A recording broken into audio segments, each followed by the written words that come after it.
यदि संविधान यदि लिखा जाए अभी और ये नियम कानून यदि न बनाई जाए तो आने वाले समय में पता नहीं हमारे जिस तरह से हमारे साथ भेदभाव हुई है, हो सकता है इससे बढ़कर के भेदभाव किया जाए। और ये संविधान ही एकमात्र है, एक संविधान ही एक दस्तावेज है, एक नियम कानून है जिसके तहत हमारे देश के सरकार को बांध के रखा गया है। कह दिया जाए तो उसको सिक्कर में बांध के रखा गया है एक संविधान के तहत, नहीं तो सबसे पावरफुल हो जाता तो सरकार हो जाती। किसी को यानी कुछ नहीं अधिकार दिया जाता है। वो अधिकार एक मजबूर है, सरकार वो अधिकार देने पर मजबूर है, क्योंकि मजबूर किया गया है बाबा साहब भीमराव अम्बेडकर के द्वारा।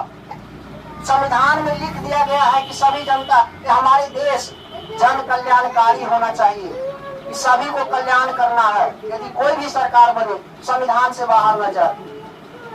और ये देश की ये देन है तो हमारे बाबा साहब भीमराव अम्बेडकर का देन है। संविधान में ये लिखा गया है, एक मतलब कहा जाए, आप कहानी समझिए या फिर इसको अपने जीवन से उतार लीजिए। कोई भी कहानी यदि पढ़ते हैं या फिर सुनते हैं तो उसको अपने जीवन से उतार करके देखिए।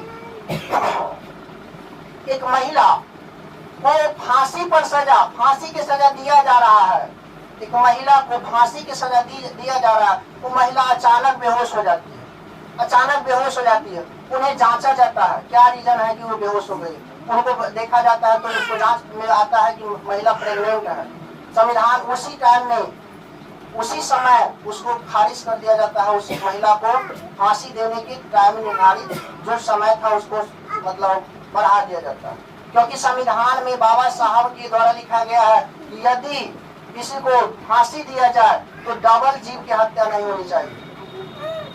तब तक उसको फांसी नहीं दिया जाएगा जब तक कि उसका बच्चा 5 साल का न हो जाए। और यदि संविधान में नहीं लिखा होता तो न जाने क्या होता हम लोग के साथ।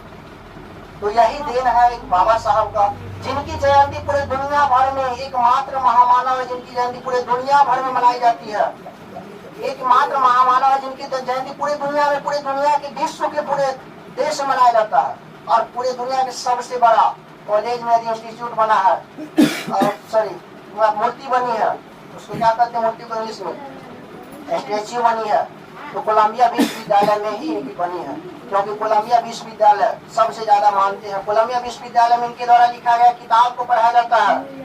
कोलंबिया विश्वविद्यालय में इनके द्वारा लिखा गया किताब जो कि इकोनॉमिक्स इनके द्वारा लिखा गया था, वो किताब पढ़ाई जाती है। क्योंकि कोलंबिया विश्वविद्यालय महीना का खर्च वहाँ पढ़ने वाले व्यक्ति को लगभग 2 से 2.5 लाख रुपया महीना का खर्च लगता होगा पढ़ाई में।